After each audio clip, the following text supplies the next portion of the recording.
This is the third video in the series for CISC 132 Routing Protocols and Concepts. In the first video we talked about configuring a default gateway, and the default gateway was a point on the router that I could send my local traffic to get it off my local network. So if I need to send traffic outside my IP range, I send it to the default gateway. In the second video, we talked about how to connect our local area networks to other local area networks on other routers using wide area connections on our serial interfaces. In this third video, we're going to talk about how to inform our local routers about remote local area networks. So my Granite City router does not know about the Belleville network. So if I do a show IP route, I only see the networks that are directly connected to Granite City. And if I go to the Belleville router and I look at the routing table there, I only see those that are directly connected there. So the question is how do I tell the Belleville router about that traffic? So before we begin actually configuration, let's check to make sure that our PCs can actually reach our default gateways. So I'm just going to test the Granite City campus, but you can test all your other networks here. And in this case, our Granite City campus PCs can reach the router. And I'll test the Belleville router as well. So layers 1 and 2 work here and here.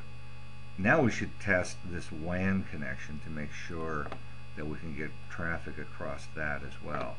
Now notice we don't need any routing here because they're directly connected. But watch what happens when I try to ping from the Granite City LAN to the Belleville LAN. It fails. So let's try giving each router a little routing here. So the command is IP route and then give it the IP address of the remote network. So in this case we're trying to reach 128 with a mask of 255, 255, 255, 192.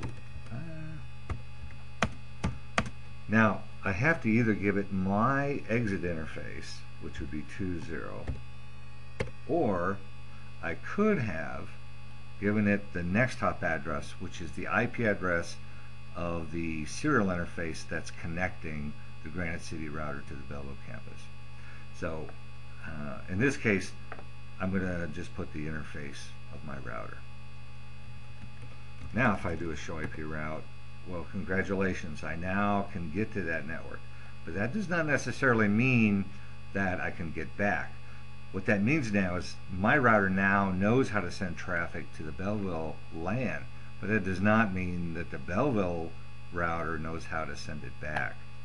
So if I look at the Belleville campus, you notice I still don't know that. So we need to now put the route back to the Granite City LAN.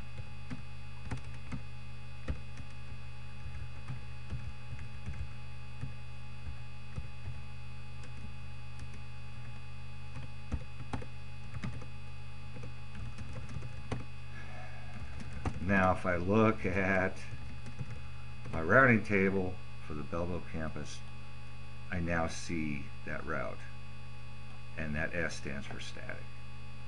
So let's see if I can actually route traffic.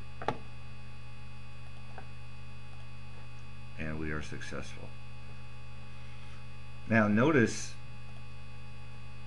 in my routing table that I only know about those that I told it about and those that were directly connected.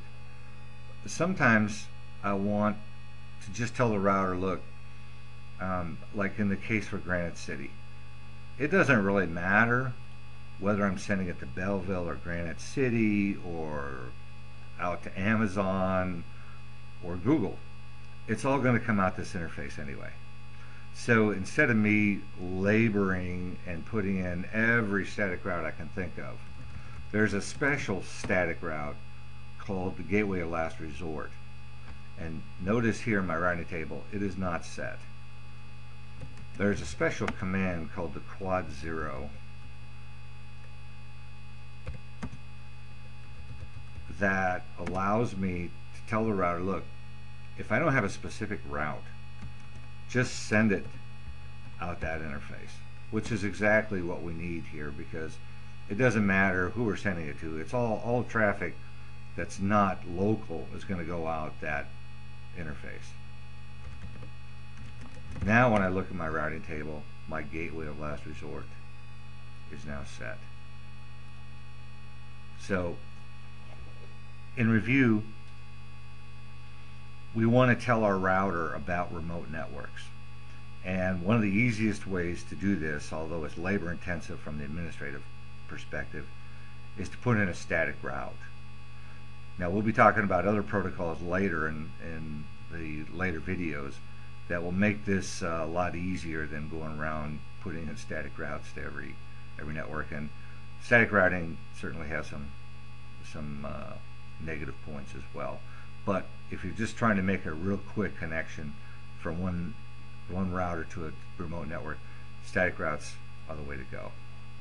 So we will, if you want to configure the rest of these routers with static routes and test to make sure you can ping, and we'll pick up dynamic routing in video 4.